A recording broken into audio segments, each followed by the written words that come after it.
Hi everyone, so this is going to be my review on the Furless Dusk 29 piece brush set. Now I have actually been using this since April and I've been alternating it in between using some sponges that I'm also wanting to do a review on. But I've used most of the brushes in this set, just a few little ones that I haven't used because I've got ones very similar, or they're just sort of little applicators. But I've probably used about 26 out of the 29 brushes that come included in this set. So from that photo, that was basically before I'd actually used the set. Regularly, it's $59.95 from furless.com.au or furlesscosmetics.com. But I think I got it for 20% off when they had a sale. So it's good to follow their newsletter as well as join them on Facebook so you can keep up to date with any specials or any new products that come along. They don't just make brush sets, they obviously sell a lot of brushes separately. They also do brush case accessories and also mineral makeup. The idea behind Furless is more for cruelty-free products, so all the brushes are synthetic for vegans. I myself am not a vegan or a vegetarian. I also got with my order just a little gift. It was the Furless double-sided pencil sharpeners, one end for large pencils and one end for smaller pencils, which was nice. It also came nicely sort of packaged, so if you were thinking of getting some of the brush sets as a gift, it was nicely packaged. It was just sort of bubble wrapped. The brush roll was nicely sort of tied. I still can't get it how they actually tied it. And they had the gift wrapped up in, I think it was tissue paper with their Furless sticker on it, which was that one. Just a little Furless F, which is part of their logo. Okay, to the actual brushes. Wooden handle, the aluminium case there, and Taklon bristles. The Furless brushes actually come with the Furless name on the actual side of the handles in silver. You can see that. Just a nice little touch there. I haven't had any of the Furless names wear off. Some of them come off a little bit, or they're sort of worn away as I've been sort of handling them and washing them, but all of them still have the Furless name in. And I've had them, as I said, since April. So basically the roll is fairly large. It just comes with this tie, so you can obviously tie it however you want, but you roll it out. Got the top flap that protects the top of the brushes, and it's from the large face brushes down one end to the smaller brushes down the other. I've just put some of the smaller brushes back in here, but most of them actually come covered in plastic, just like that. This is one of the brushes I haven't used. It's just one of the sponge applicators. It's covered in plastic, and some of the larger ones and some of the medium-sized ones come covered with a little plastic. The actual roll itself is synthetic. It's made of polyurethane and it measures about 24.5 centimeters in height. I actually got that from the website. So I've put a lot of the details down below of the actual brushes that you can find in the Dusk set, which I got from the website. The large ones is the fan brush, or the large fan brush. There's also a smaller fan brush, and it comes with this little cover here. Brush. Now I've used this to apply my setting powder. I've used it to apply mineral foundation all over my face. I've also used it just to apply highlight along the top of my cheekbones, and also for bronzer along the chest areas and larger areas on my body, because it is a good size fan brush. I don't use fan brushes particularly. I've only got one other one, which is in the manicure range, the Artist Professional range. And I think these ones are actually natural, a blend of natural and synthetic hairs. I don't know if you can see that. But I must say I actually probably prefer the Furless one, only because it's not as dense, it is easier to use, and it's really easy to wash. I've also washed all of the brushes except for the that I haven't actually used. All of them have washed up really well. They are, as I said, synthetic or Taklon bristles. I didn't have any dye issues. I didn't have any sort of fallout issues as I've been washing them. Each time I've actually used the brushes, I spot cleanse them, so I've had no issues, and also with cleaning each week as well. I've also got some photos when I've gone through and cleaned the brushes, but no issues there.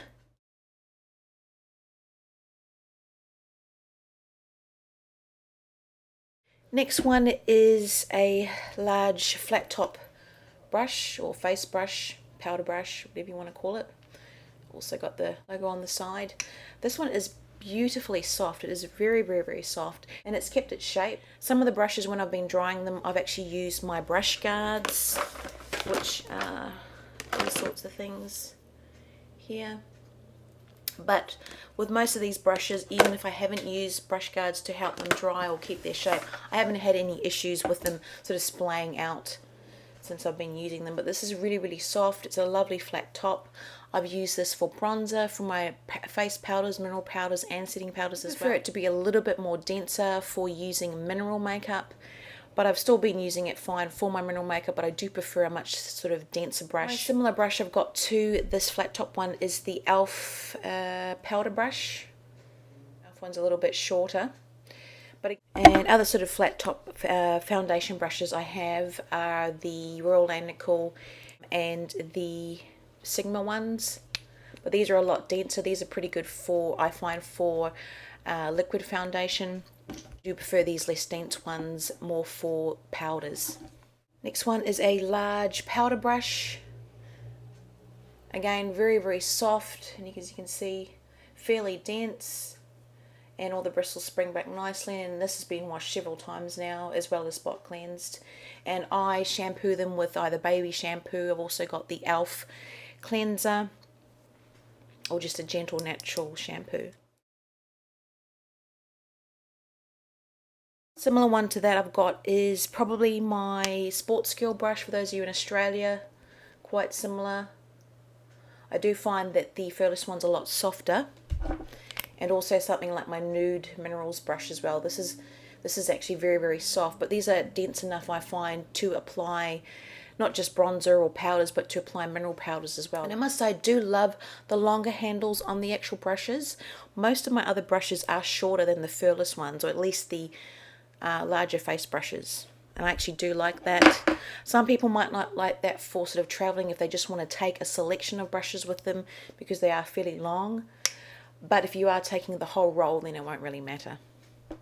Next one is the angled contour brush. So obviously one where you're getting into, it depends how you want to do it, your cheekbones, if you want to do contouring, or if you just wanted to apply a blush on the side of your cheeks.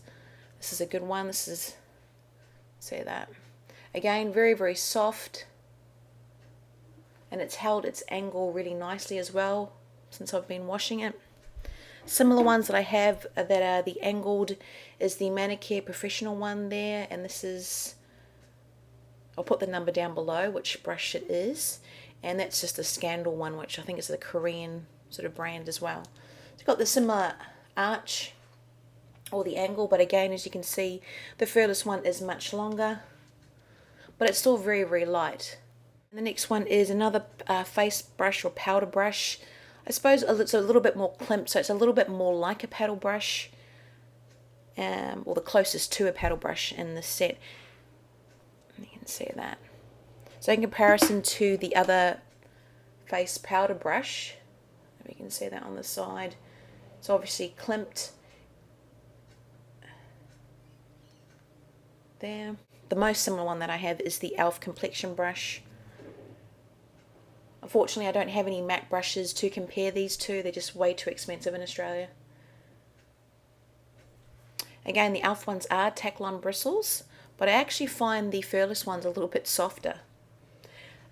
Also, the e.l.f. ones are pure black, the bristles, and the Furless ones, I don't know how to quite describe it, but the top of the bristles are black, and then the rest of the bristles are like a brown, a darky brown and white sort of through them. Next one I've really enjoyed is the foundation brush, or liquid foundation brush. This is the Furless one. Again, you can see nice long handle. The actual foundation bristles are not as, I suppose, dense or as wide as a lot of other foundation brushes that I have, like my Beauty Essentials or my QVS range. As you can see, quite a lot narrower. It's actually a lot like the Illamasqua one that I have. This is the Illamasqua one. It actually shows up. And this is the Furless one. But again, the Illamasqua one's a lot sort of wider. When actually applying the liquid foundation, I probably did prefer if it was a little bit wider when sort of working the product around the face. Overall, that doesn't really make much difference to the time of application, for me at least. But I did find the Furless one a little bit easier to clean or get the liquid foundation out between the bristles than any of the other ones that I have. I find that I have to sort of really shampoo and keep cleansing them a couple of times to actually get it out, even if I am spot cleaning after every time I use the brushes. I mentioned some of the other ones. That's the mini fan brush. That's obviously the large fan brush I showed before, and that's just a little mini one. And even the handle is longer again on the little fan brush. I honestly didn't find much use for this one. I did try it for powder highlight and also just to sort of clean up under my eye areas when I was applying pigments or loose mineral shadows, etc. I used it under there to sort of clean up some of the excess, and if I needed to put any sort of powder under there to set my corrector or concealers. So that was good for that, but I do find that it is fairly thin. I don't know if that shows up, and the bristles are sort of splaying out. The rest of the brushes, some of the smaller ones that I've been really enjoying are the sort of concealer or corrector brushes, the smaller eyeshadow brushes. You can see that I've been using this one for under my eye area to apply my sort of corrector before I go over with my concealer. I've actually quite enjoyed this one. And even the smaller one with really tiny sort of bristles, fine bristles, and also the little spoolie. I really love that one. I just love how long the actual handles are that I have. Like, this is a manicure one and this is a Bella Cosmetics one. You can sort of see the actual difference. Quite a fair difference there in the actual length. So as I said again, if you are sort of traveling with a few individual ones, you might prefer other sort of brands, but if you're traveling in the roll, not an issue. Now some of the other ones down the further end are fairly similar, like some of them are quite similar to the other concealer, corrector or eyeshadow brushes. I'm just going to grab a whole bunch out and show you the lineup of the other ones. It's like a smorgasbord of concealer, corrector, eyeshadow brushes, etc. The only other two that I didn't use, this one, I suppose you could call it a little eyeliner brush, was just way too thin and way too stiff. I couldn't actually apply anything properly with it. I only tried once. I did use the angled one here. It's slightly angled, I don't know if you can see that, but it sort of splays out a little bit, the actual bristles, and I find them a little bit too, I suppose, further. I prefer ones that are actually a little bit pointed line and more angled. Something like this is the Coastal Scents C217 bent liner. As you can see, this is the, I suppose, the Furless's comparison. I found that this was just a little bit too hard to sort of work with. I'm sure someone could. I don't profess to be really good at using gel eyeliner. I do prefer to use liquid ones with the pens, etc., rather than actually applying them out of the tubs. So that might be sort of more my downfall, but just in quality wise, I do prefer sort of other ones over this one. And another one I didn't use, only because I've got lots of other ones, is the double-ended eyebrow brush. Obviously this one you can use to shape your eyebrows. You can use this one for your eyelashes, as well as this one as an eyelash comb. And if you can also see the quality on this one as well. Some of these are actually broken or longer. You actually need to trim these to actually make them all an even length. And it's actually very spiky and hard. Then again, there's lots of other eyeshadow brushes in here. But I did find some of these smaller ones were a lot stiffer in comparison, whereas a lot of the larger ones, obviously because they're denser, there's more bristles, they're very soft. These ones actually feel a lot like cheaper paintbrushes. I know a lot of people do actually use paintbrushes for makeup, or especially if you're using theatrical makeup, or maybe you want stiff bristles to apply pigments, or if you're working with waterproof makeup, etc. But I find for my everyday sort of general use, or even just applying it on some of my friends. I actually practiced on some of my friends. They did comment that these were actually quite stiff or pokey. So I found that as the brushes got smaller, as the brushes got, I suppose, less sparse in the actual bristles, that the comfort in using them was a little bit less. Still, some of the angled eyeliner brushes, I really like that. That was actually really good. It gives a nice stiff angle. So something like that where you're actually applying sort of the liquid to the eye, but you need that really stiff angle. That was good. And there's a larger version as well in there. And then most of the other ones, the two that I mentioned before, I really loved that I was using as a corrector and a concealer brushes. There's ones that are very, very similar. So they got more bristles and they got a wider head. I don't know if this will actually work. Ah, my lighting is terrible.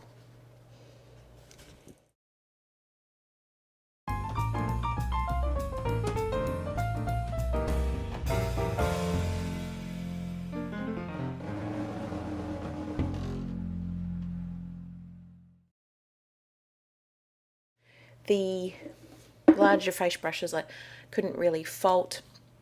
Using some of the other eyeshadow ones to apply eyeshadow was fine. Just a little bit stiffer than some of the other synthetic brushes that I know. Care, Models Co, Eco Tools, those are a little bit softer, I find. But overall they washed up fine.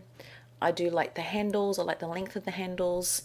I like the brush roll itself. I find a couple of the ones that are in there are not essential for me. Someone that is a makeup artist or sort of starting out or playing around with makeup might actually really enjoy some of those smaller brushes. So like I said, it's a good selection of brushes to use, and the price is actually pretty good. It's, like I said, $59.95.